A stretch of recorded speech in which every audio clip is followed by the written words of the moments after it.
Tell me a great story, Paul. All right, so first of all, I want to let everybody know, this is the first story I have ever told underneath a wildebeest. Trust me, that's what's above me. Sean McVay, who's from here, coach of the Rams, Van Jefferson catches touchdown pass. Van Jefferson comes running over to the line, grabs him, he goes, hey. He goes, way to go, great job. He's like, man, and he goes, I love you. And it's kind of like, that's unusual. Jefferson runs over, turns around, runs back to Coach McVay and gives him a hug. He goes, hey, Coach, I just want to tell you. He goes, thanks for believing in me. Yeah, real quick. That's cool. That's cool. That's what brings out the best in a person, in my opinion, is someone believing in you. That's everything, isn't it? You can bring out better qualities in somebody by screaming at them. You can make them have the fear of failure. You can curse them out, and you make that guy want to prove you wrong, and you have this tension. And you can get what you want through fear. But believing in somebody is the best. And I responded personally to that. So it's 2002. I've got 4 or 5 years in the big leagues, and I've had labrum surgery on my shoulder, and my arm squeaks like a door. I got 4 tacks in there, and I'm like, all right. I'm like, I'm never going to pitch again, and if I do, it's going to be bad. I start out with wiffle balls, then I start out with tennis balls, and then I'm in spring training with the Kansas City Royals, and I'm trying to make the team, and it's coming out 80, 81 miles an hour on my fastball. Today, that fastball doesn't get you on a high school team. 2002, a little different, but still well below average. So I got to do something. So I hop the fence in spring training. I start praying on the side mound, and I'm like, I always wish God told me what to do, but I've never heard him audibly, He never says, this is God. Byrd, here's what you need to do. Stay back longer, drop the left hip early, and fight. Like that never happens. But I just said, hey, if I have any, choice in this at all, I'd like to stay in baseball, and so I was like, that's it. I'm waiting for this. And I said, but, I always want what you want, but I start get on the mound and start lifting my leg like Warren Spahn, the high leg kick, which you can't do anymore because guys will steal, but I start doing it. And I start swinging my arms and doing a bunch of like goofy stuff. And I start bending over at the waist and kind of throwing it from here and here and doing just some goofy stuff. I'm in sandals and a t-shirt. I fall down. Grounds crew comes over like, can we help you, sir? I'm like, hey, I'm actually a player. They're like, player? They're like, you look like some crazy nut job fan on the field. I'm like, no, I'm all right. I'm working some things out. They're like, man, this dude's got no chance to make the team. Like, this guy is struggling. There's no way he's a professional athlete. We're going to call the police shortly. So I, took it into the locker room, and the next day I'm throwing pitcher's batting practice. Pitcher's batting. Yeah, so this is where the pitcher gets to work on stuff.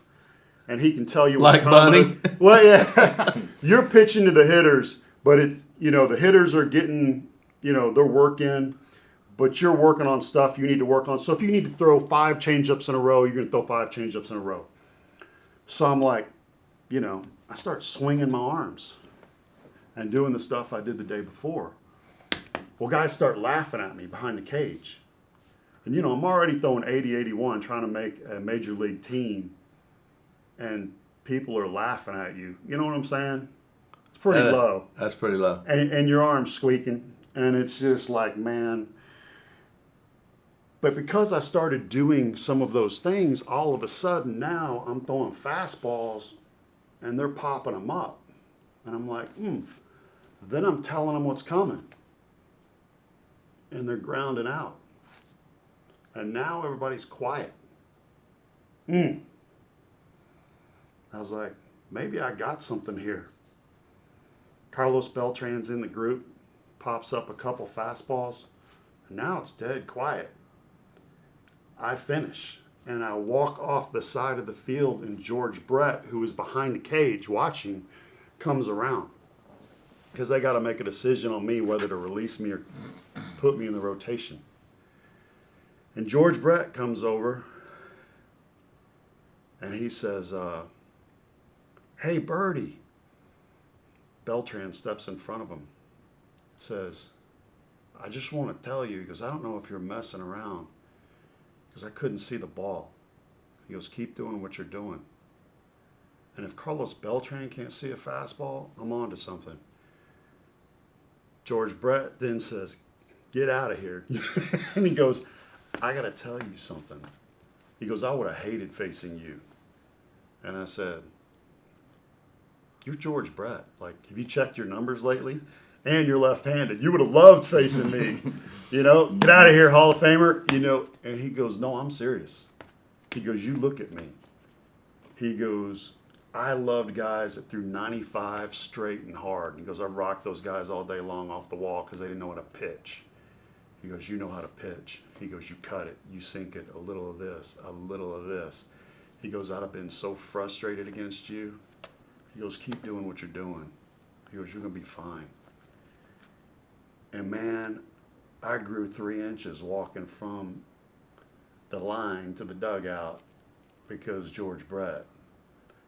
So Gave you that encouragement. sometimes God speaks through a burning bush. Sometimes he speaks unaudibly in the silence.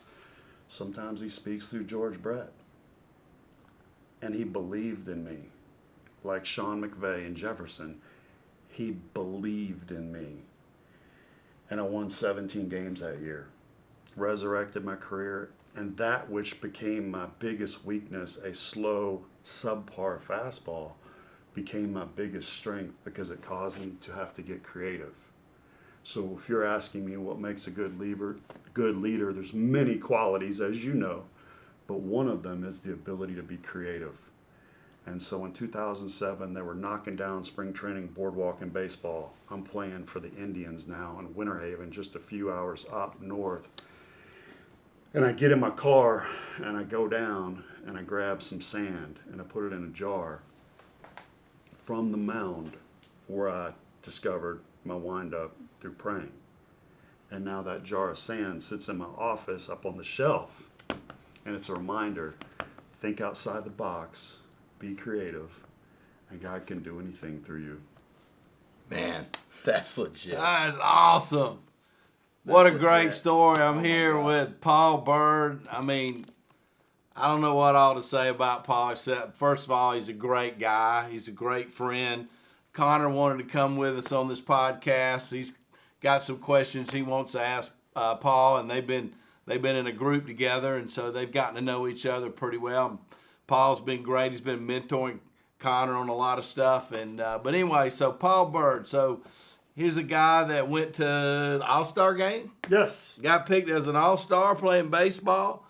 He's right now, you know, he's a Braves announcer for Bally Sports, and so he has great commentary. He's one of my favorite ones to watch, and he gives you great insight because he's been there. And so we want to talk about baseball stuff, especially since the Braves just won the World Series, and he was there for that. We want to know, what he thinks about that. I got my pearls on to kind of celebrate. And then we're going to talk about some stuff like, how is sports and business similar from the standpoint of how you think and, when things are going. And then I got a lot of goofy baseball questions for him, too. So we're going to get this thing started. So thanks for coming. Thanks for being here, Paul. Yes. Thanks for being here, Connor. And so did you get drafted out of high school? I did. But you didn't go then. I didn't go. So, all right, so there's a lot of kids that have been in that situation. You went to LSU, Yeah. right, which got you into College World Series. Yes. So was that the right decision? I think so. So I grew up in Louisville, Kentucky. Right. Now, when you're from Louisville, you say Louisville. Louisville. I thought some of you may not know. So I'm from Louisville, Kentucky, and I grew up, throwing rocks on my train tracks and, Not stealing bourbon? No, man. I put up the bottles on the train tracks, throwing rocks. My dad would catch for me. I always loved baseball. I always loved pitching. And you have to love it. Like, you have to love it. So that was inside of me when I was born. And, so I grew up watching Tom Seaver, Johnny Bench, Dan Dreesen, Ken Griffey Sr., the Big Red Machine right across the river. So George Foster in '77 hit a ton of home runs. I was one of the first 500 in the gate, so I got the George Foster black bat. I slept with it for 2 weeks, and my parents were like, this kid is eaten up with baseball. So it was a really tough decision when the Cincinnati Reds drafted me out of high school. And Gene Bennett sat in my living room, and he talked about Don Gullett getting his arm strong, throwing rocks at squirrels out in the hills in Kentucky. And I was like, I throw rocks at bottles on train tracks. So, yeah, I know what that's like. That's cool. It was really cool. And I was like, this is really, really tough decision. And I wrestled with it all summer. And was that too much stress for a kid your age, you think, at the time? 'Cause that's a lot. That's a lot. That's a big life decision. You make these little decisions, and you have to do it like that, and it affects the course of the rest of your life. It's crazy. Such that asking my wife, Kim Yip, out on a date, and she said no. And I said, I'm not taking no for an answer. So 15 minutes later, I talked her into one date, and we've been together ever since. So I had a little decision after 15 minutes. Do I take no for an answer? I don't want to come across as a stalker, but I didn't want to take no for an answer either. So those little things, it's like, man, what do I want to do? Yeah, I love baseball, but I really felt like in my heart going to LSU, Skip Bertman was the coach. He was the coach of the USA. Was he recruiting you? He was. He's the best recruiter in the history of the world. He was like Hannibal Lecter. He could talk you into swallowing your own tongue. He was that good of a motivational speaker. And just so when I went on my visits, I went to tons of places, and I was pretty hot commodity coming out of high school. You knew you were hot commodity? I was, because I had all of these visits and scouts calling. People were coming to see you, people talking about you. Yeah, because as a was junior, your head big? It was. I was the stuff, and I thought I was. I threw 89 as a junior, and so that was a big deal. When you're 16 years old, you're throwing 89, good curve ball, and this is pre-surgery. Before I was throwing 81 in the big leagues. So I had good fastball, good life, and so I was going to recruit us on all these other schools, and people were really arrogant. They were like, "Now we're going to win without you if you come, but hope you get here." Like those were the kind of attitudes you got, and coaches were kind of like, "We're doing you a favor, offering you a scholarship." So I walked in at LSU, and he just looks at me and he goes, "I can't win without you." He goes, Back to the same thing. He goes, "I need you here." He goes, "We've done our research. I've talked to the scouts." He goes, "You're going to be in my weekend rotation." And he goes, "I need you to carry the line, carry the lineage, hold the rope. You're next on deck in this program of greatness." And he goes, "We need you here." And he goes, "When you come here, you're going to learn how to pitch. And instead of being in God knows where America in A-ball on school buses trying to figure it out and all this," he goes, "you're going to be here in a premier program pitching in front of 5,000 to 10,000 every night. Every time you take the mound, you're going to be pitching in front of those people, tons of scouts going crazy, and you're going to go to a school that's going to give you a pitching education." And I'm like, man, this guy wants me. Like, he believes in me. Walk in the locker room. There's a Byrd jersey hanging from one of the lockers. I love it. Done. Walk out to the field. LSU welcomes Paul Byrd. They take infield. I walk out on the field. Everybody finishes taking infield. They come on over and they surround me and they're like giving me 5. So I committed that night. My parents were like, "What did you do? We didn't even talk about it. We didn't even this and that." You're like, "I'm in." I know. And he goes, "Well, you just gave him a verbal offer. You haven't even taken," because I had like Auburn and different schools left, Texas, that I still hadn't taken my visits to, and here I committed. And I said, I need to honor my word. I'm going to LSU. So we went to the World Series every year. We won a national championship. My junior year, I found my faith at LSU. I met my bride at LSU. We're still together. She says she still likes me. She's moved us 56 times in pro ball, and it's been quite an adventure and a journey. Split-second decisions change the rest of your life. So I made the right one. Now, how like if you take what you went through and you put it today, because you have a son that kind of went through that, right? What is that? What separates great college programs, are those coaches able to come in and make those kids feel like, hey, we need you, we want you? Is that what a Saban or Kirby Smart's doing better than the next guy? I mean, what's your observation of that? It's hard for a coach to check every single box. They're the best speaker. They're the best in-game strategist. They're the best recruiter. You know what I'm saying? They're the best at motivating someone to go to class when they don't want to go. Like, there's all these things, and it's hard for a coach to check every single box. But I think you have to check some of the most important boxes, and one of those boxes is dealing with people. You have to be able to deal with people and bring the best out in that person and instinctively know. I mean, how many math classes did you have growing up? How many, I don't know, foreign language or science classes, geometry? How many, social studies classes did you have? And I logged a lot of time. I mean, I logged 8 years of French before I even got to high school. I've never used French. But I've never had a class that's titled Dealing with People. Right. And one of the most important skills I think you learn as you go through school and adventures is how to deal with coaches that don't like you, teachers that don't like you, somebody that does believe in you, somebody. And so you have to, the best coaches that I played for, they could adapt to the person. They knew what button to push here, what button to push here, what button to push here. If you don't know how to do that and you're just going to be this guy and everybody has to adjust to you, or if they get out, you may be a good coach, but you won't be the greatest. Well, I think you're good at that. I think you're really good at adapting to people. You are too. Well, I mean, is that something you think you can grow in, or is that something you think you just naturally are born with? What do you, the ability to sort of like have emotional social No, intelligence? that's a good question. I certainly wasn't born with it. I had the privilege of seeing good coaches and learning from them. And I think another thing is you don't want a coach that's fake.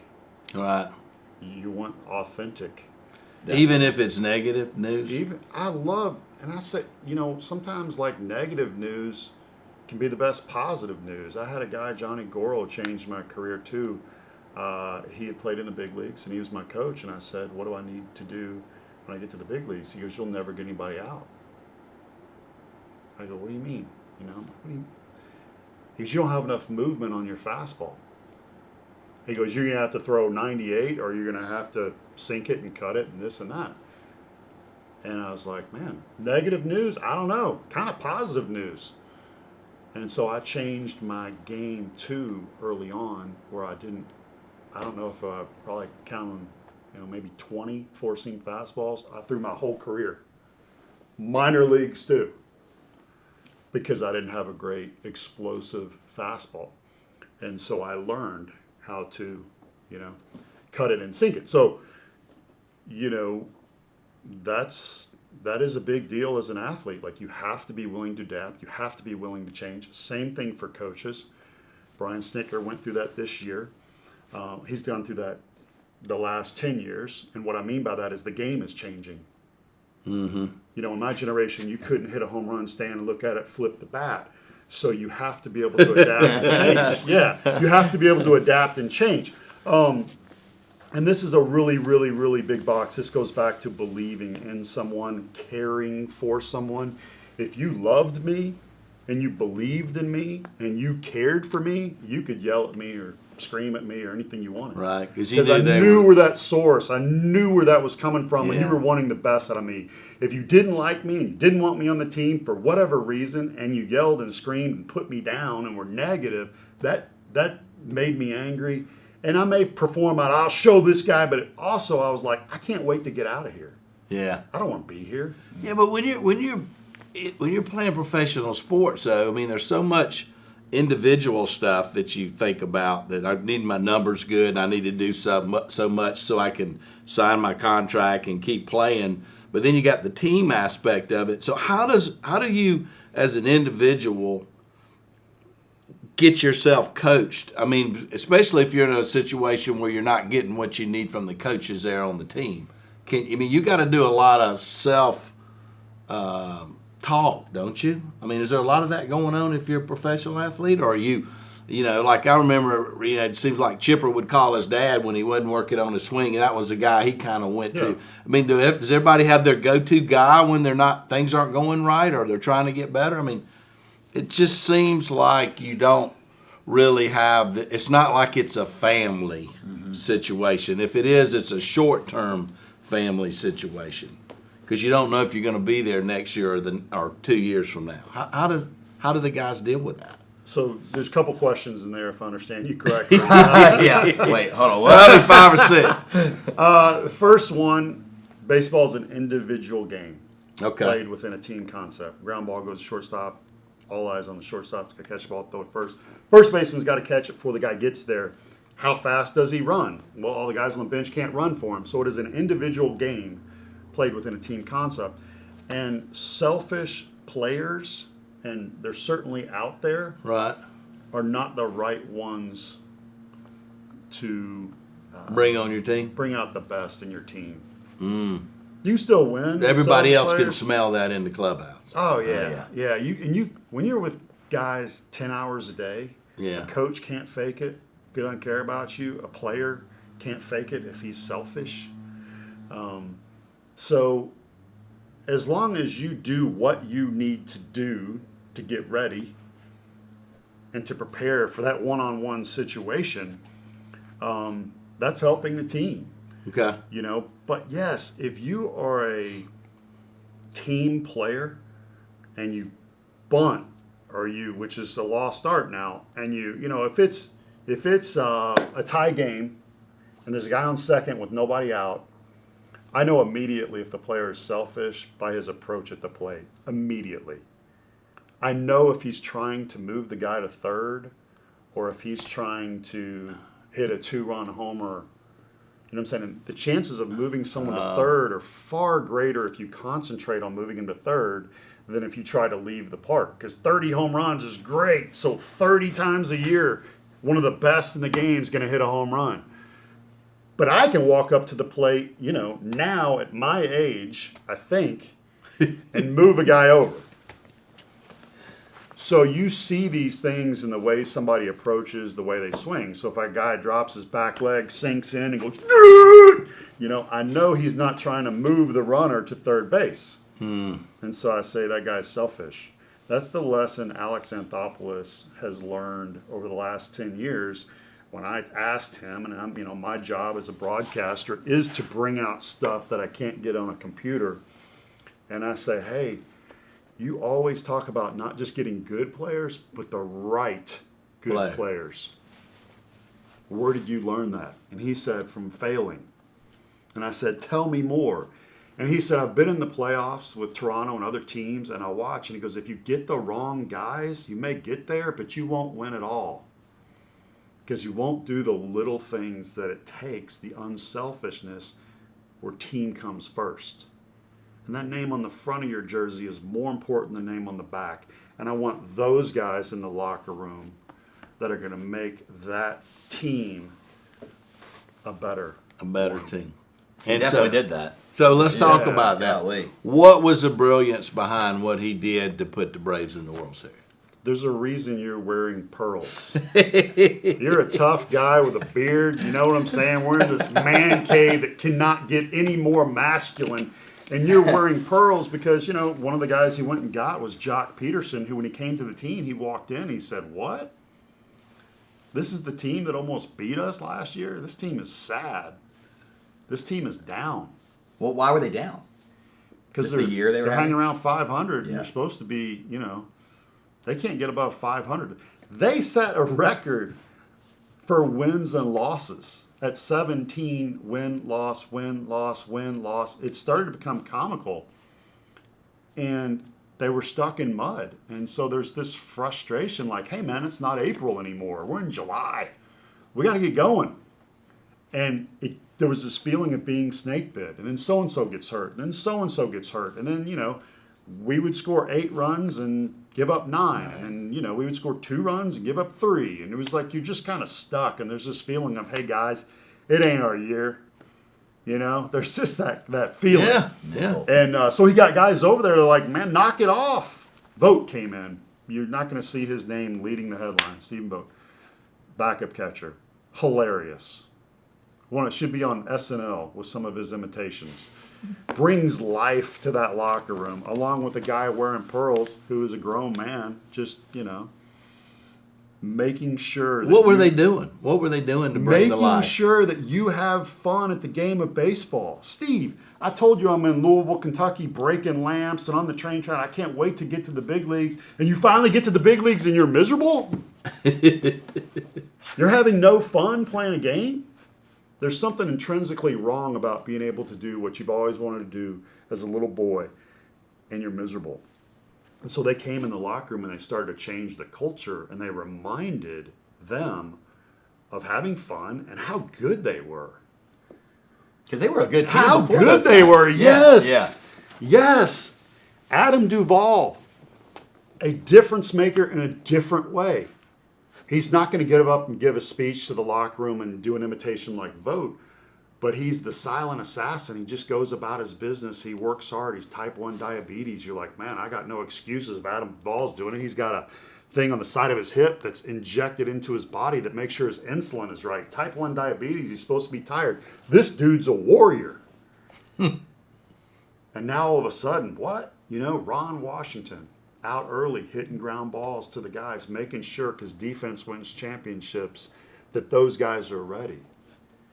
And so you had all these little parts, and it just needed some tinkering and some additions of people coming in. And so then the next thing you know, you picked up Soler. And you had Guillermo Heredia from Cuba, who's not right in the head. Max Fried hits a base winning hit, and is running to first base. And Guillermo Heredia runs onto the field before he touches first base. With the swords. It's illegal. But who cares? Because we've never seen it. We're like, when in the history of the game has a guy with 2 pink swords run onto the field and beat the guy who hit the game-winning hit to first base? His foot's, I'm like, are we going to review this? You got to touch bases, you got to touch home, and you can't cross base runner. There's these rules, but I don't think there was any rule in the MLB handbook for pink swords onto the field before a guy gets to first. Amazing. So what's really cool is Soler came over and was hurt in Kansas City, called my guys in Kansas City. What am I getting? What are we getting? He said, man, don't be confused, slow motor. I go, okay. Tell me more. They go, Paul, a little bit of sadness, little low-level sadness, works hard, misses family in Cuba. But if he's healthy, he's going to go to the post, and he's been really hot the last 2 weeks. So I think Alex picked him up because he's starting to turn around. And he goes, if he's right, they go, he's not going to hit 350. They go, but look out, because anytime he comes up to the plate, he's deadly. Final game of the World Series. My gosh, I'm in Houston, center field. The crowd is going nuts in Houston. They're screaming. We got a few people chopping there. You can't even see or hear. And it's a big moment, 2 on. And, no score yet. And Soler's up in that box, man. Fouls off, I don't know how many, 4 or 5 to the left side. And now the crowd's really screaming, really getting loud. Dusty Baker, top step. Come on, pitcher. This is just, it doesn't get any better. I'm in center field. Ready? Kelly Kroll says he's going to hit a home run. My partner, he's got the video. I go, okay. Start taking the video. Soler. Boom! And let me just tell you something. I've seen a lot of games in Houston. There's, left field, a little short, then you got some people, then you got a really high wall, then you got a train sitting on top of that wall. And normally if you hit one over that wall, you hit it really high. It's a loop shot, It's like that hanging punt that sticks up there forever and it's going to make it over, and then it gets over. His was like, it was like a rocket ship, and no one had really seen that. I hadn't. How did he clear the wall like this? And it went off into the darkness, and all of a sudden, everybody was quiet. Into the darkness. And I turned to my partner, and she's like, going crazy. I'm like, it's over. It's over. I knew right then. It was done. It was over. Yeah, when Max Fried got his leg stepped on, and he came back out on the mound like a warrior, it's over. And there was a kid watching the game streets over behind left field that walked out of his apartment and walked out and goes, there's the ball. No way. No way. Yeah. I did not know that. Yeah. And, A kid got it. Yeah. And so really, really cool assemblage of different parts, of different functions, of different personalities, of people that were not selfish. I got off track. Heredia made Soler much more happy because he too was from Cuba. I had a partner. Had a buddy, and they could share in their pain and talk about things that a guy from America could not talk about. And the next thing you know, Soler's smiling, and there's some really, really cool moments that this team had that I thought was not only the best team at the end of the year, you know, and I'm not saying this in a braggadocious way, but we're broadcasting and everybody's talking about the Dodgers and we're playing the Dodgers. And I said, we won tonight because we're a better team. And we weren't in April, and we weren't in July, and maybe we weren't even in August or September better than the Dodgers. But at that moment in time, the Atlanta Braves were the best team in baseball, hands down. I don't care what the Giants' record was. I don't care what the Dodgers' record was. I don't care how many superstars Houston had. We peaked at the right time. You had the best team on the field at that moment. And so when you had those different parts functioning properly and people knowing their role, that's why you saw them steamroll everybody in the playoffs with some really cool moments, really cool personalities, fun guys to cover, good interviews, sincere people. That they were glad to be there. Oh man, it was awesome. I'm so curious. I've always told you this anytime we meet. You tell some really good stories. But I don't think it's the stories are awesome and they're obviously bring people in, but you have this ability to like get people to really listen to you when you talk.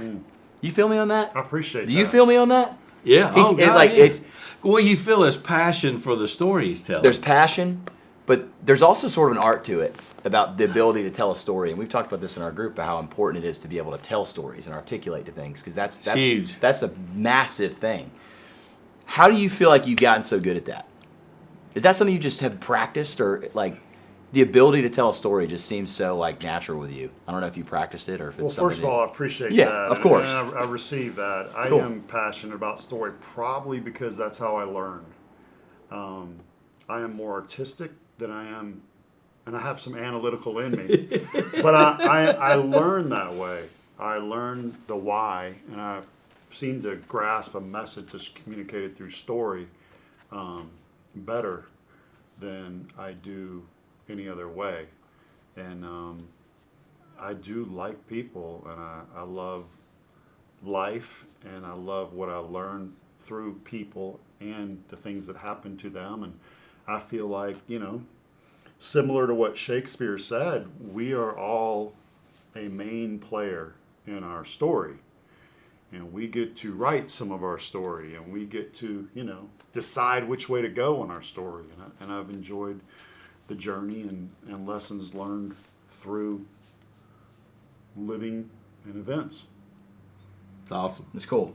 Yeah. I totally agree. The why, you learn the why, and you're able to just reciprocate the why once you hear it. Well, they say more people, retain a story than they do the facts about, you remember something by the story more so than you do if somebody put up a PowerPoint, right? Yeah. And there in marketing, that's what it's all about. It's like I went to this. I've been getting my whiskey sommelier certification, and part of that is you got two whiskeys there, and you really don't know the difference in those two whiskeys. Mm-hmm. But if I tell you a story about each one, you're gonna go towards one because that story resonated with you better. And if I tell you, hey, Steve, you could spend 1 minute with a person and change their life, great.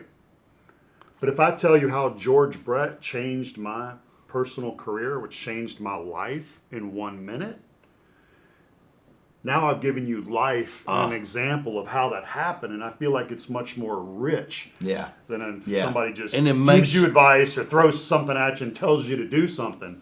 I learned the why and the how, and I got to experience how that happened, and I thought, But but it seems to me the lesson from that was that inspired you to go do that for other people. Absolutely. I mean, do you look Absolutely. for that opportunity to do that with somebody? Absolutely. Do you think that's your purpose? I won't lie to you.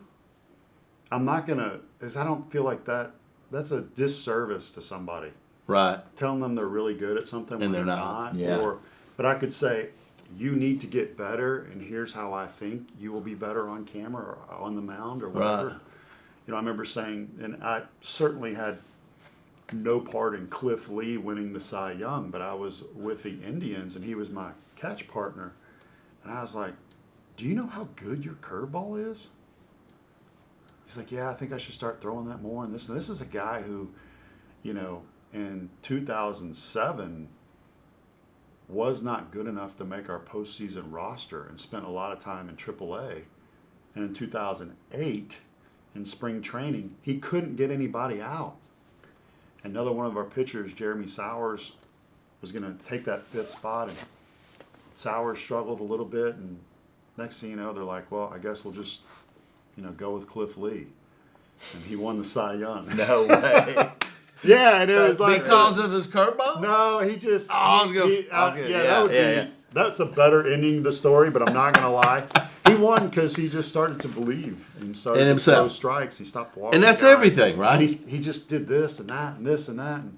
And so, when you're talking about great leaders or great athletes or great people who are mastering their profession, one of those things is not just that the coach believes in them, but they believe in what they're doing. But is there a trigger for that? Like Brett maybe triggered you a little bit to believe more in yourself. Yeah. Because I think people go down a path and then sometimes they get a negative trigger and they go, okay, maybe I'm not as good as I think I am, or a positive trigger, and it's like, how do you know which one's going to show up? And that was kind of my question a while ago. As I'm out there and I'm doing baseball. And I've got these coaches, but how do I continue to internally get better? Because they might not be helping me on that. They might be just adjusting me physically or my mechanics or something like that. But I'm trying to figure out how do these guys, because certain people are just able to stay on the top, can keep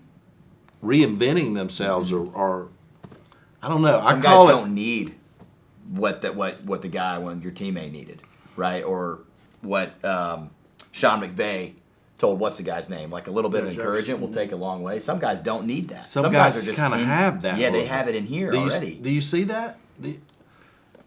Or you see them where you see the ups and downs because you see them, you're closer? So I can only rely on personal experience. Right. I've never met anyone that's at the top of their profession, anything, that didn't have someone that believed in them, someone that taught them something. That they've stayed with. Now- I call it a tape. It stayed with them. Yeah, Greg Maddox was probably the best mentally of anybody that I played with as far as belief in himself and pitches and things like that. But, if you listen to Greg Maddox Hall of Fame speech, he's praising his coaches from high school. Darren Bosley was a coach who was younger than him in San Diego for just a year, and he praised him for things that he learned when he's in his 40s. From how him. to adapt and change from, and so there's always Somebody. Yeah, I think so. That's good. That's what I was after. Now, that person may have a somebody, but they don't want to listen to them. Mm-hmm. Or they already know it all. Or, they don't have that motor or that engine where they work hard. They're not a student. Yeah, and I don't know how to give somebody that, or give somebody confidence. Right. That's a tough thing, but I will say that your marinade or your culture or the things that happen to you certainly play a part in believing that you can do it. Okay, so let's go with that. So where you are in your place in life right now, being around that team like you are, did you find opportunities to mentor some of those guys? On the Braves? Yeah. No. Years past, yes. 2020 changed everything. So our accessibility to the team. Yeah, because, Melanson comes over. Credible, career closer. Now out with the Padres. And when he walked into that locker room, he called me over right away and said, "How did you throw your cutter?" Because I had a good cutter. He has a good cutter. And he had a little blip on the radar where he lost his cutter. And so now he's gathering information.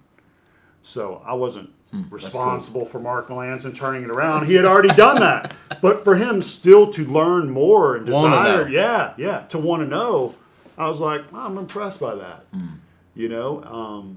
So there's certain little things I can say to somebody every now and then. So those are some of my richest moments as a broadcaster, to be able to still interact with players, because I'm super passionate about baseball, and not just talking about it, but talking to a player about it. And That's cool. Sorry to interrupt. I feel like today's narrative, not even baseball might be a different story, but even in business or any other kind of sport, I feel like it's there's such a narrative about individual focus, and like you need to pump yourself up and you need to get it yourself, and it's all individual.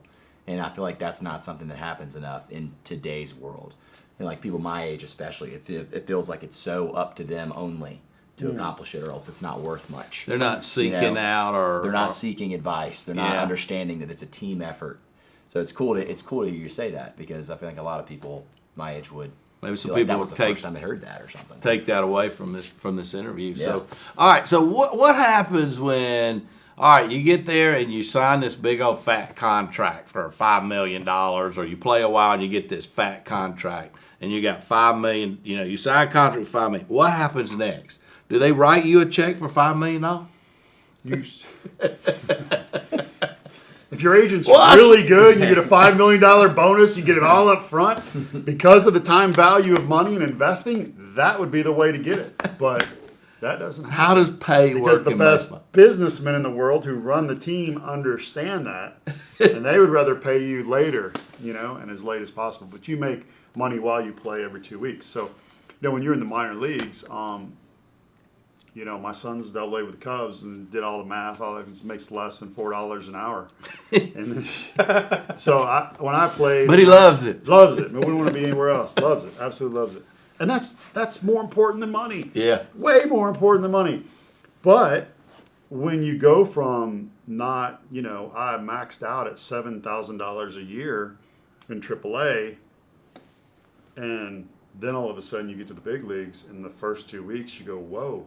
That's the real money. It's a game changer. But it's not crazy money. You start paying off your aunts and your uncles and whoever else loaned you money so you could survive in the minor leagues. And, for me, so first thing I did was my parents helped me out a little bit. We had a little deal. It's impossible to live off, the salary. Yeah, it's impossible. And so, and what I mean by that is to eat right and to train properly and to, it's really, it's hard. So my parents had helped me out a little bit. First thing you do is you pay them off. That was good. And then you start to have these kind of little goals. And then, I signed my first really big check. Was with the Phillies. And I went from making nothing to, year after the All-Star game, making a lot. And it wasn't $5 million, but, I had signed for 1.9. And when that first 2-week check came in, it was like, But is that a check? Because we're in the mortgage business. Yeah. Is that a check that's based on the 1.9 for the whole year, and it's every 2 weeks? So it's divided by the year. Or is it divided by the games or the season? it's every 2 weeks while you play. While you play. So it's a 9-month. Really, you're playing. Does that start with spring training and go all the way to? It starts during the season. You make money in spring training. They give you allowance and meal money and things like that. But the real check contract comes in during those 6 months. So it's like 6 months that you're getting every 2 weeks. You're getting your a large check that you're not used to getting at I was 28. I'm sorry, I was 29. So I'm in my 20s getting a big check, and that's hard. I want to say this. This is really, really important. Chuck Swindoll, West Coast, counselor for many years, author, successful. So he's sat with person after person after person, and he says, late in his career, he said, for every person that I meet, he goes, for every 10 people that I meet that can handle failure, something bad going in their life and gritting and bouncing through it. We always hear, Right. that. He goes, I've only seen one that can handle success. Really? And I was like, he's right. Because 'Cause it's- failure's hard, success is even harder. You Because give a kid a big check at 20 years old, and all of a sudden your family's like, hey, I got this investment. And you're like, hey, and you're like, what do you mean? You don't love me? And it's like, so I had, a member that wanted me to pay off a $40,000 credit card bill for them real quick. And there was like a lot of stuff that starts happening, and then your family starts going, well, he don't even, it's like you start to see these things play out. And, all of a sudden you're like, man, this is a heavy burden. And success changes people. The big leagues changes people. Fame changes people. Having everybody want your autograph changes you. Having 40 to 50,000 people scream and get excited when you do something good can change you. And you have to be able to handle success, or you won't be the person that God created you to be on or off the field. right. Because, and when I say that, we want to be confident, but we don't want to be arrogant and think that, the world revolves around us and my team revolves around me. The name on the front of your jersey is bigger than the one on the back.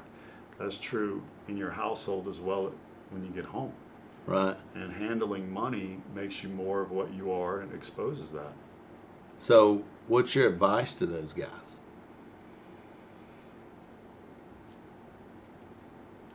Get accountability. Get somebody to help you. Don't do just whatever, And I'm okay. I go, man, I wish I could go back. I would have done this. We all Get do advice. that, though. No Get matter where advice. you are. Get advice from that guy now. Yeah. Now, when it's in your lap and you've never handled this before, go get advice from somebody that was successful and somebody that had failed, that had the same thing happen to them. Shaquille O'Neal spent $1 million like in the first day, and he went and got a business manager. He said, I'm going to be broke, and he goes, so I'm going to let somebody else manage me. And so he's fine. But there's really, really sad when you have somebody, because most players did not grow up with money. There's a lesson in that as well. And all of a sudden, you're in your 20s and a big check comes your way. So surround yourself with people that you trust, that are wise, that can help you through that process. Do most of them do that?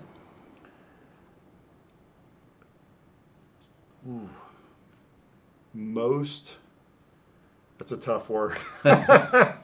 I've seen a lot of really horrible stories, and then Yeah. I've seen some really, really good stories. So I wouldn't be able to say most, but I would just say, We hear about the horrible There's- ones. We don't hear about there's the no success. surprise. Yeah, there's no surprises. But yeah, there's a lot of good success stories too, and there's people that are able to handle money and are able to handle fame, and all the other successes that come with the glorification of that athlete. And there's a lot of great stories out there that people that are able to, handle that. And So how do you handle autographs? How do you deal with that when you're in the heat of it and everybody wants your autograph? How do most guys handle that? What's your advice on handling that? be gracious. Be glad. Be glad. Be gracious. Now, I can't sign an hour before each game. Right. Somehow Cal Ripken did that. Have no idea how he pulled it off. You'd be leaving on a bus from Baltimore, and there's a sea of people in the parking lot, and there's Cal Ripken. And he ain't leaving until 2 or 3 in the morning until he signs every single autograph. I have no idea how he pulled that off. He did.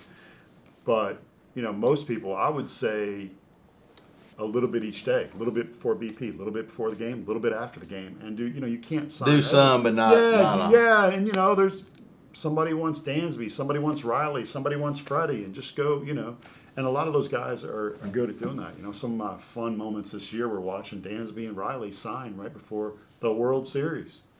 What about Kid'll never forget that. Never. So where does that play then if you're an athlete and your neighbor or your uncle or a friend needs you to sign a ball for somebody else or an event or whatever? Are most guys up for that or not? Yeah, I mean, especially family. Everybody's usually pretty gracious, with signing and things like that. I think where it gets tough is you're 5 minutes away from taking the mound and somebody wants your autograph and they don't understand. You're in the middle of a job. You're ready to walk out of the mound. Your game face is on. You're going over the reports. Your frame of mind, like, okay, let's go over this again. I'm going to start out the first hitter like this. Let's go. All right, let's. Hey, Bird, and you're like, I can't right now, and you're just hoping that kid doesn't go by and go, Bird's a jerk. You're hoping that his parents are able to explain something like that, but it's not. All right, how does a pitcher prepare to pitch a game? How does that work today? Now, you're going to go out there and you're going to pitch against XYZ team, and pretty much who's in the lineup. How are they doing film, or what's the process for that? So a little bit of everything, and you've got to know yourself and know what you like the best.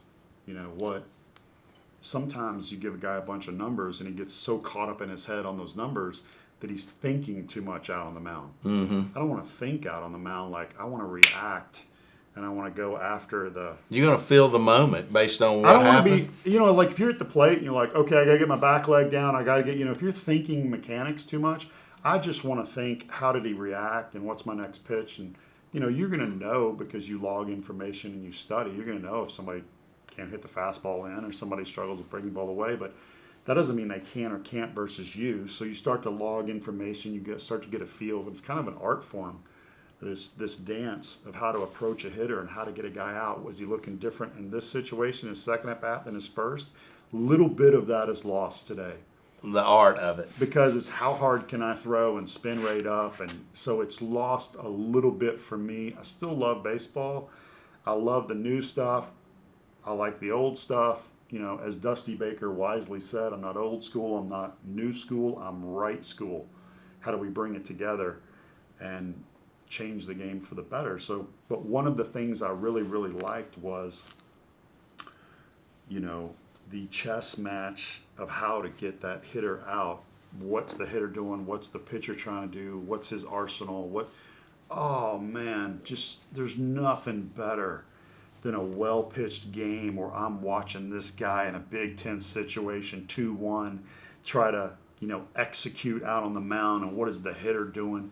Man, versus a guy out there who's throwing one off the backside, throwing it dirty. He's just trying to throw a strike, And there's a place for that guy too. There is a place for that guy too. But I enjoy, when a good strategist who can execute his pitches is out on the mound and I'm trying to think along with him. That for me, man, there's no place I'd rather be. So I think about why don't more of these players throw more like, say, Maddox did, where it just seemed like it wasn't about the speed, right? You wouldn't get to the big leagues. Is that the problem? Yeah. Today you would. There's you got to give them what they want. So it's. Yeah, they want home runs and they want high, and so. I thought Theo Epstein had a really gracious comment because he's one of the guys that ushered in these new analytics. And I'm not against the new analytics. Again, I'm not old school, new school. I'm right school. I agree with Dusty. But he said it can be kind of boring at times. Mm-hmm. We put the shift on. How hard can you throw up? Guys trying to go deep, hit a home run every single time. Okay, are we playing softball? Are we playing baseball? And so the next thing you know, you start to say, okay, but I'm going to say, I'm not against the analytics. I'm not against what's come onto the scene. I thought the games were incredible this year. They're very fun to watch. They were awesome. But is there a place for the guy that comes in that goes, and it's 84 and goes like this? Yes. I was watching Rob Friedman on Twitter today. He was showing a Maddox thing, and the ball went, You can't do that when you throw 98. It's harder to make the ball move the harder you throw. So when you see a Trinan out there throwing a power sinker at 98, you go, wow, I have no idea how he mathematically does that. I don't know how his shoulder's still attached. I have no idea what he did, but it's beautiful. And I would love to have had that. I never did. How is the hitter even fouling it off? So there's a lot of fun stuff to watch, too, in the midst of all this. But the game has changed. Talk about successful leaders adapting, and that's one of the things. I want to say this. You said, how does a guy get ready? You got to know yourself and what gets you ready and what studies. Is it video? Is it this? Is it mechanics? Do you just listen to, you ready? Classical music and work on your breathing so that when you get out there and it gets crazy, you have the ability to calm yourself down when you breathe. Because the more oxygen you get, the smarter you are, the better decisions you make, the more relaxed you are. So when you watch and hear a movie like in Bull Durham where Nuke LaLoosh says, breathe through my eyelids, and it sounds so goofy and corny, and it is, what he really means, is calm down, relax. Don't be in a hurry. Kind of to like mess your up. LSU coach. Yeah, absolutely. A little something like that. So, and then there's little things you learn that you remind yourself of. I'll tell you something that was really big for me playing with Kansas City, along with changing my motion. Chris Carr was a team psychologist. He worked with the USA team. He gave me a book called Flow in Sports. The author I can't spell, but it's pronounced Csikszentmihalyi. And he took the common denominators of the best athletes in all sports. So the Bo Jacksons, the Bjorn Borgs, the, tennis, Michael Jordan, one of the greatest thinking athletes ever, maybe the best, And he took these common denominators. Are you ready for this? Put them in a book, and one of those common denominators kind of changed my thinking on the mound, and this was it. The best athletes in the world saw challenges as enjoyable. Ooh, Potential threats as enjoyable. They didn't want to play that's big. That's big. They didn't want to play a 10-0 game. They wanted to play a 1-0 game. So Bjorn Borg, tennis player, purposely got down in sets until McEnroe came on the scene and beat him because nobody could beat him. So he had to have a challenge. So he would get down in sets to try and come back and beat a guy. So he's one of the greatest at coming back from being down. Michael Jordan dominated basketball. We've, hopefully all seen, the video that came out on Netflix. Yeah. Yeah, man, unreal. So he started playing baseball. He hit 3 home runs at BP, and when he went out at Comiskey, and the next thing you know, they're like, "Man, you can't go back and play basketball." And he's like, "Okay, watch." He needed this challenge, and then they came back, and there was a challenge on what he could do. And Okay, but is it Wait. a challenge? No, go ahead. Mike Tyson knocking people out. Yeah. You know what he stopped doing? He stopped training until a couple weeks before the fight to see if he could get in shape, knock somebody out.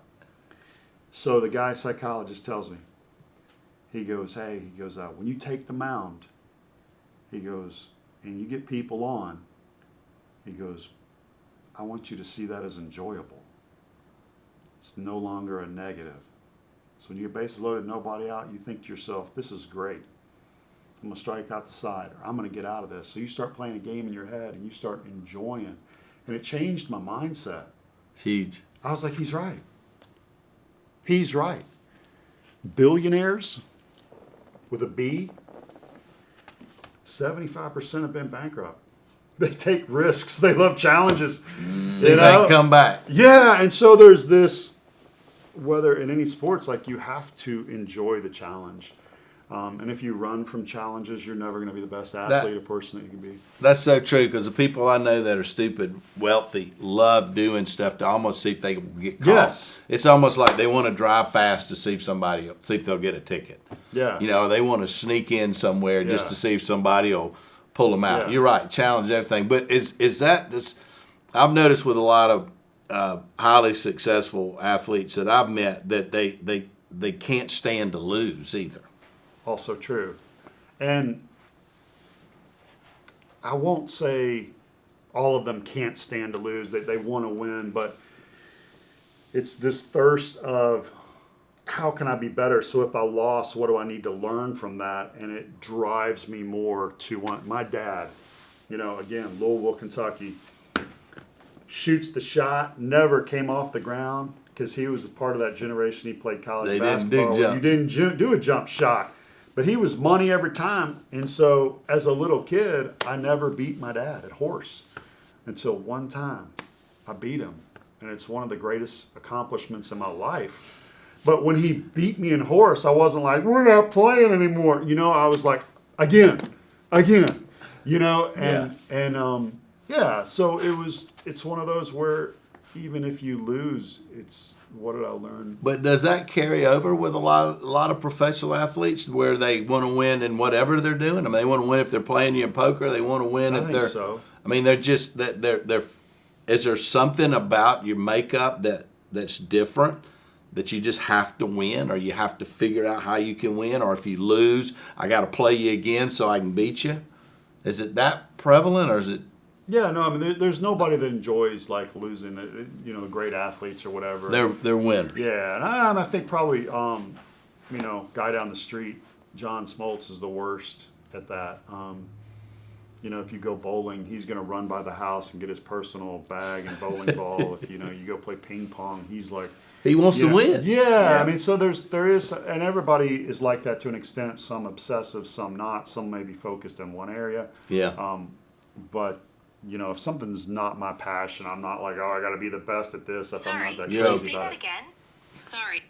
But Said say it again. somebody's Say it again. listening. Yeah, everybody's listening now. But yeah, you just you have that drive. All right, tell me about Bobby Cox and Snicker and Leo Mazzoni and coaches like that, the Atlanta coaches, which we know. Yeah. Any great stories? Anything?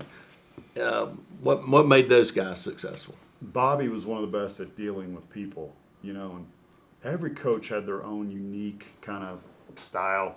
And Bobby he wasn't a big talker. Remember the old E.F. Hutton commercial? Yeah. When E.F. Hutton, people listen. So when he spoke, when he had a team meeting, it was very, very powerful because, but he was kind of like your grandpa that cared about you a lot. Mm-hmm. And you wanted to perform because you knew he cared about you. And he would show that by when you failed, he'd give you the ball as soon as he could again to get your mind so you get your confidence back up. That was his thing, right? The rookie got called up, put him in the game immediately. Brian Snicker is very gracious in saying that he has learned a lot from Bobby. Brian Snicker's his own guy. He's not Bobby Cox, but the fact that he can be humble enough to say, I learned this from Bobby and this, and you go out there, is really a great quality. And Brian Snicker, I think, if I were to say why is he so good, it is because he cares about you so much and allows you to be yourself and creates an environment where you want to be at the field. There's a lot of guys that would have shut down Guillermo Heredia running onto the field with pink swords. And they would have said enough of that. But he can handle Heredia, and he can handle Freddie Freeman, and he can handle Dansby, and he can handle Ozzie, who's from a different country, a different place in the United States, a different personality, a different engine, and he knows how to push those buttons.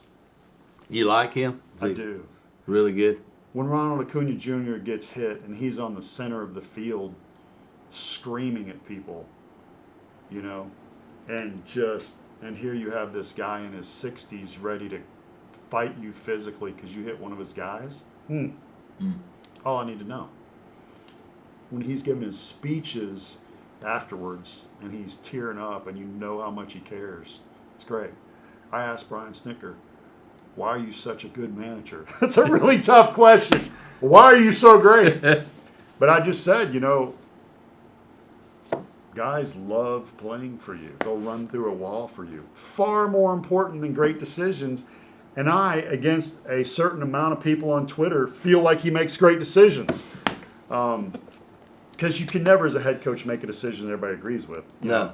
It'd be like 55-45, on what you do. And they were always after you made it. Yeah, and after they decision, I should have done this, I've done this, I'm not, I'm like, no, you really have not been in the trenches and don't know what you would do in that situation.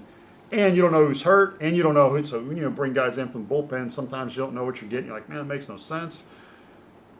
But he believes in people. It's why you saw Luke Jackson out on the mound pitching against the Dodgers. Because he's like, nah, I believe in you, go get him. Struggles. Tyler Matzik comes in, becomes a cult figure because he shuts the side down, and wow. So when you see him believe in people, scream when one of his guys gets hit, but I asked him, why are you a good manager? Why are players want to run through a wall for you? He just said one thing. I really care about my players. And they know it. It's like a family. So not only did he bring some guys over that, is why you're wearing pearls, but there was already a situation where somebody could come over and even do that. Yeah. And even do that. And allow them to do it. Yeah. A lot of guys would be like, hey, you ain't wearing pearls, this is baseball. What, you're a girl, get out of here. And all of a sudden, like, you couldn't buy pearls in Atlanta. Literally. And then, I feel like I'm pretty tough. I can bench 225, and I'm wearing pearls. You know what I'm saying? It was like, so the allowance of people to be themselves in a culture where you wanted to get to the locker room instead of, I don't want to go into work today. It's so miserable. Everybody's complaining. There wasn't that culture there. So how much does the catcher have to do with the pitch versus what the pitcher wants to pitch? They're out there doing that. So what all those signs mean? A good catcher knows his guy, and that's so hard because you'll have 12 guys and guys come in and then this hitter, and the catcher's not going to know how you faced I don't know, that guy 2 holes 2 years ago and then Yeah. 4 years ago, and all this stuff. And Chipper had the best memory, the best recall of anybody that I played with. Like, he could tell me how I pitched him in AAA 10 years later. It was fascinating. So a catcher, a good catcher, really knows that guy, knows the hitter, knows how his stuff will play against that guy. But the best catchers just make suggestions. It's not about them. The next day in the paper, you're not going to see. He's saying, this is what I think, and This then is you what I say, think, but- I'm not feeling it, I'm going with this. Yeah, if you're a young pitcher, I'm not supposed to look at the camera. I'm going to break a rule, and I'm going to do that. If you are a young pitcher, I would far rather you believe in your pitch and throw the wrong pitch than throw the pitch that a catcher wants if you don't believe in it, even if it's the right call, because you won't execute it. And there's something about faith behind a pitch when you let it go that gets guys out. Yeah. There is something about belief, and you can tell a pitcher that's confident, goes at you, believes in himself, and that body language, that mojo, that energy, that gets guys out and intimidates hitters as much as anything else. Where you get a problem is when a catcher has a big ego, they don't want to be shaken off, and it's about them. You're never going to see losing catcher, and never going to see Travis d'Arnaud 0-1. You're not going to see that. You're going to see Mike Soroka 0-1. So it's really, really important that the catcher,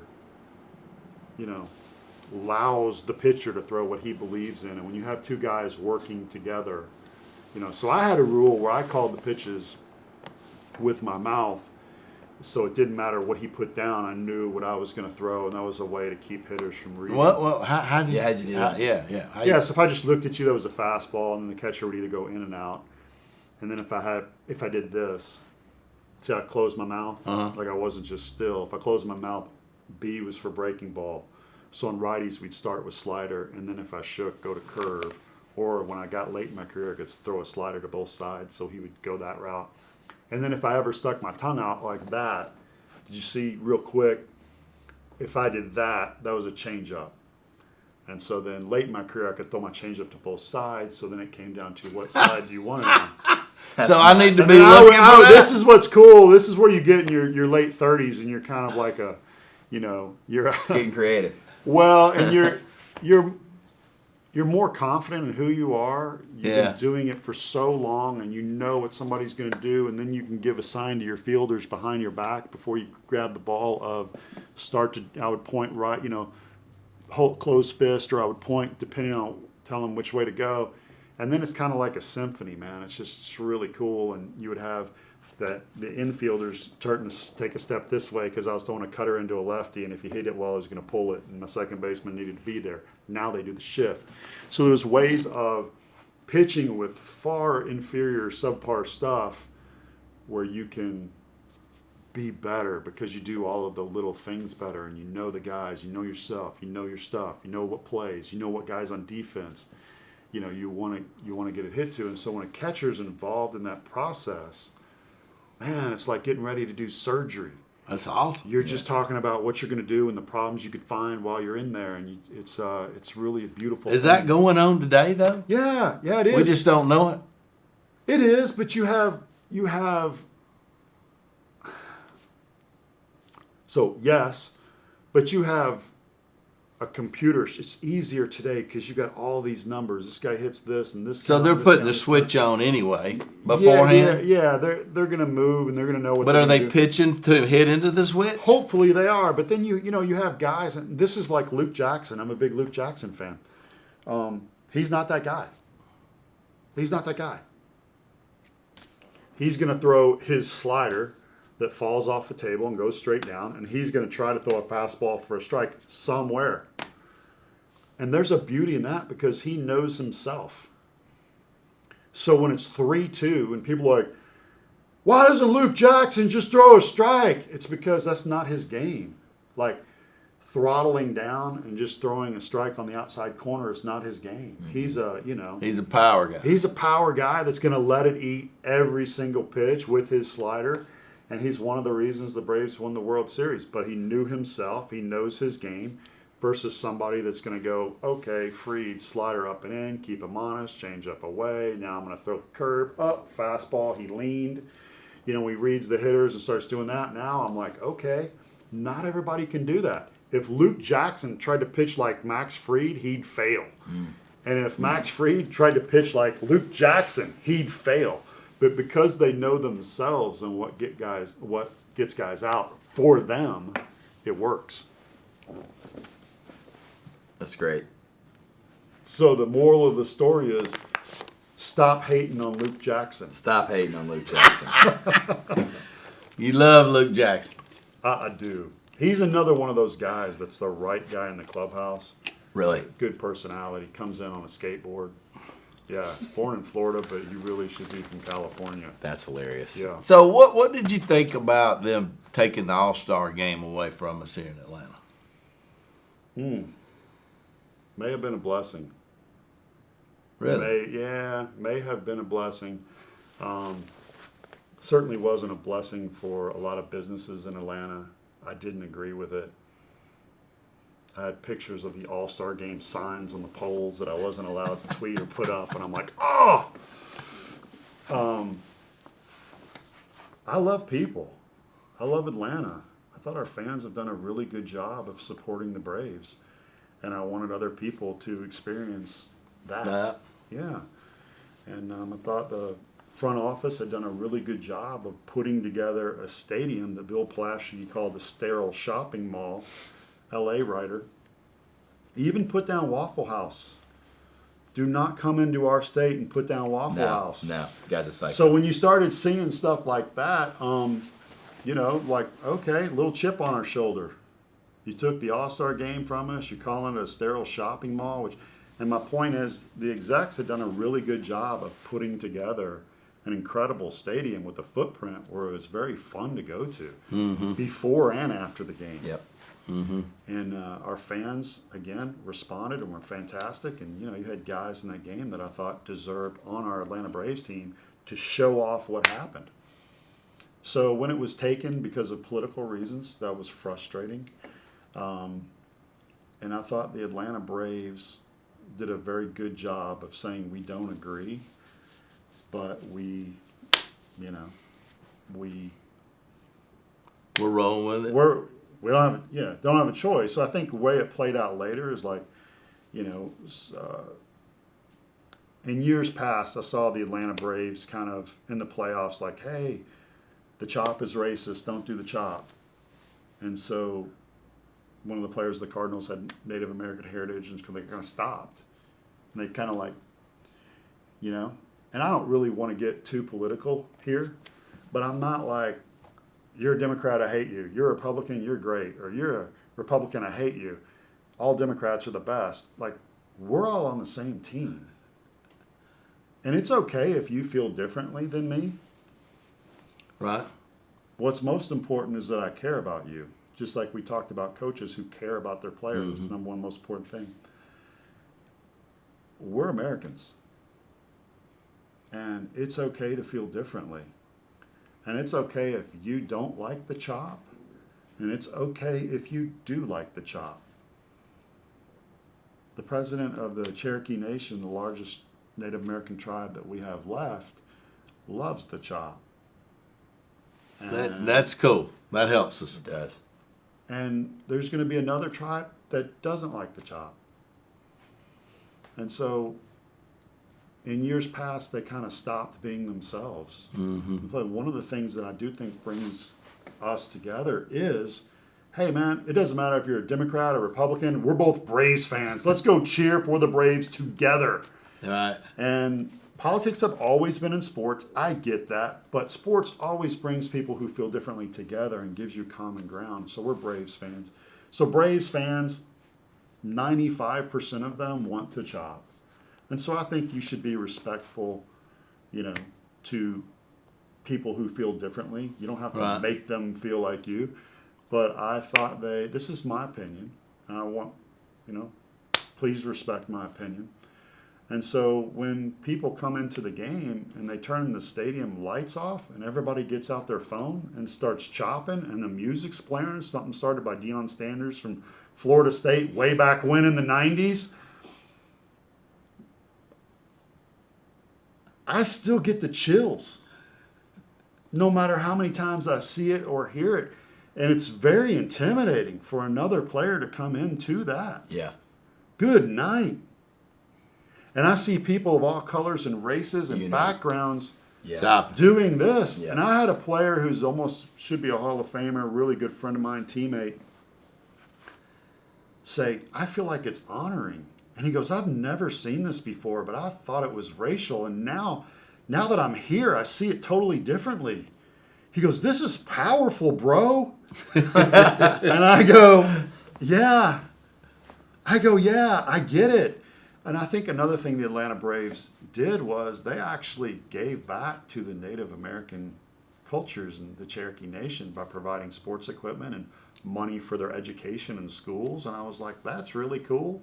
And allowed them to practice some of their things, some of their rituals in the stadium and do some of their dances and heritage. And I was like, that's really cool. Yeah, man. Yeah. No. I think that for me is like, most people want to throw a punch and then run out. And I'm like, well, have you given to what you're throwing a punch towards? Exactly. Is it that big a deal to you that you're willing to take out of your pocket and give? And I thought the Atlanta Braves did a good job of that. And after we lost the All-Star game, you got to be careful, Steve, when you ask me a question, because I may just go. Way back when you asked me about losing the All-Star game, I thought the Atlanta Braves were like, we kept trying to please people. And the lesson in the story is you can't really please everyone. Be yourself. Some people will say he's making a mockery of baseball. He's come up to the plate with pearls. Well, you have your opinion, and that's okay. But Jock Peterson's going to walk up to the plate with pearls and be himself. And I thought the Atlanta Braves said, we're not going to stop doing the chop. It's probably going to offend some people. And so they turned up the music in the playoffs, and it made a difference. Home field advantage. That's my opinion. I mean, no ill will towards anybody, and I could see. And here's another thing. I may change my mind in 2 or 3 or 4 or 5 years from now. Who knows? But I think that's another good, aspect of being a leader is changing your mind. And I saw people saying, hey, baseball does need to be more fun, and they do need to bat flip a little bit every now and then if that's that person. And if there's somebody that is a Nick Markakis who's never going to flip his bat like that, that's okay. Be Nick Markakis and celebrate his difference and say, I want Nick Markakis to be himself, and he was. So, end of the story, I thought at the end of the year the Braves were themselves, and they stopped trying to please every single person. And my message to America, we're all on the same team. Beautiful. Bam. And it's okay to feel differently. Yeah. I love it. Thank you for that. Yeah. I promise. All right. What else, Connor? Anything else? Man. What are we at on time? What does the manager actually say when he comes to the mound? We had a bit of a break that I didn't stop recording in, but we were at an hour and a half. We are? We're having fun, aren't we? Yeah, there's probably about a 20-minute break in the middle, so I'd say we're well over an hour for sure. That's fine. What have I not asked you? What's something we need to talk about? Anything you think of? That we need to talk about? Yeah. Anything from a business standpoint? I mean, unless you want to talk about the ministry.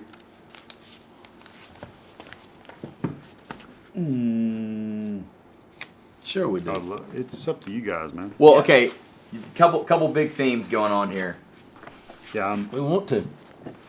I Belief. didn't come here for that. You know what I'm saying? But Of course, no, but this we- is Yeah, cool. yeah, but but you I'm- believe in this, and this is passionate Yeah. for you. Belief is something we've talked about, and then care for other people is another thing we've talked about. Mm-hmm. And those more mental. I believe in you, and you getting, Right. getting confidence from that. That's been a huge theme. And then the other big theme was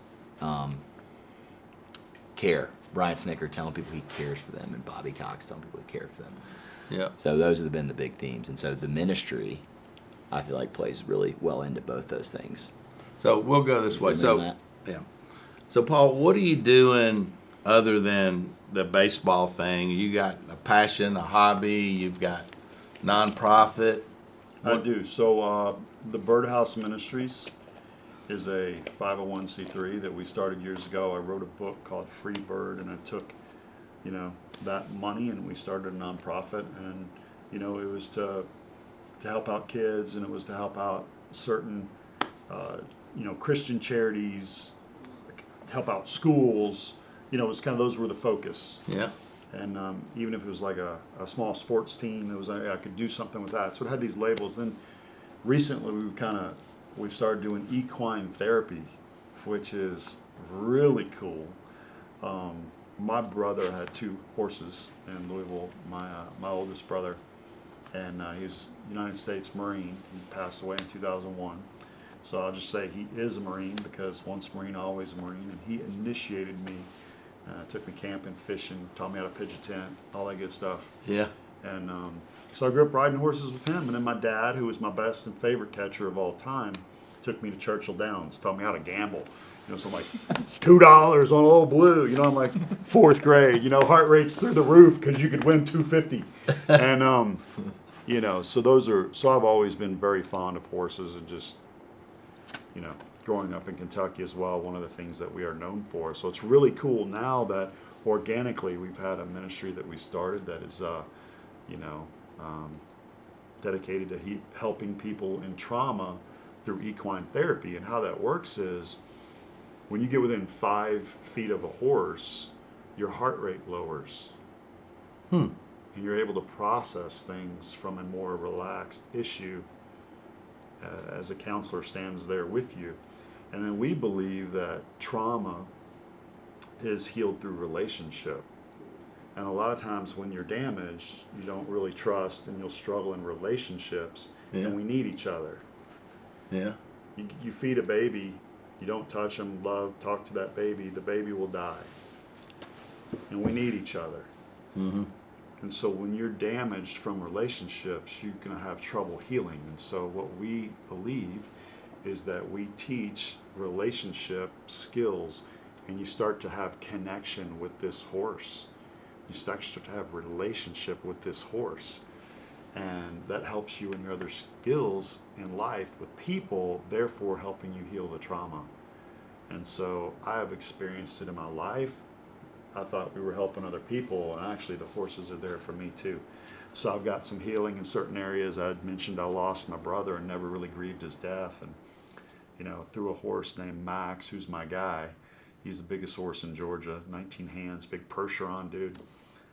Through doing some rhythmic riding and things on him, and really been able to grieve the loss of my brother better. So it's been really powerful. It's been really fun. Is it riding the horse that helps you? So it's connection with the horse first, which happens on the ground. It's called groundwork. And so you start to learn these skills. One of the skills is not every person or horse can like you. A little bit what we talked about earlier about being yourself, and you can't please everybody. One of the things you learn, so this one horse came over to a girl, and the girl's like, "You're beautiful, you're beautiful, you're beautiful. I love you, I love you, I love you. You're beautiful, you're beautiful." And the horse walked away to the other side of the arena, and she didn't know why. And so the first lesson she had to learn was, you don't have to manipulate people, and not every person or not every horse can like you. And so she started talking, to the therapist, and then she started crying and getting some stuff out and feeling like she wasn't good enough and why this and that. And so we started talking about, hey, it's okay if somebody doesn't like you. That's actually what's going to happen in life, and it's healthy that you can realize your worth is not dependent on someone else's opinion of you. And she's crying and all this, and the therapist says, "Now look to your right." And she turned to her right, and that horse was sitting right off her shoulder. Same horse. Same horse. Therapist goes, "Well, it looks like You got a new buddy. you got a new friend." And being authentic and sharing a little bit about yourself and how you feel actually creates connection. That's crazy. So if you just told me what to do and you just told me, but that would be, but I don't really know Steve.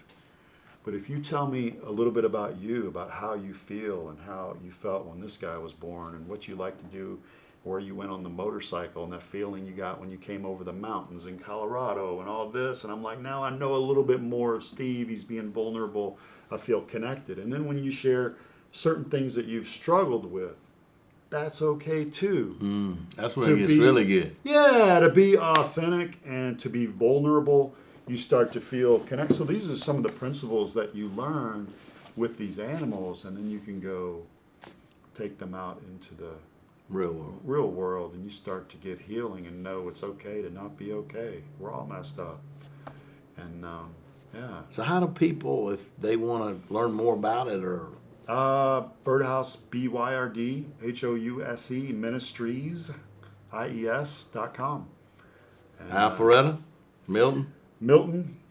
And we've got a round pen, we've got a cabin in the woods, we've got 2 barns, and we've got an arena. And then you can graduate up to getting on the back of a horse and do some trail riding and things like that. And that's also fun too. I love it. Yeah. That's awesome. Hey guys, so thank you for being on this beach I talk. gotta stop my man right here. He was Turn it over to an expert. He was gonna take us out, and I'm used to taking us out at Bally Sports. But sometimes when you get a rookie close by, you don't tell them, and then you let them take us back, and that's what's happening here. Connor Beecham's gonna take us out. You want me to do it? You want me to Let's do hear it? the best exit that you got. Best exit I got. Guys, thanks for listening this week. Paul, thank you for coming by. This has been a fantastic podcast. Learned so much hanging out with you, so I really enjoyed you coming by, man. But yeah, thank y'all for listening, and we'll see y'all next time.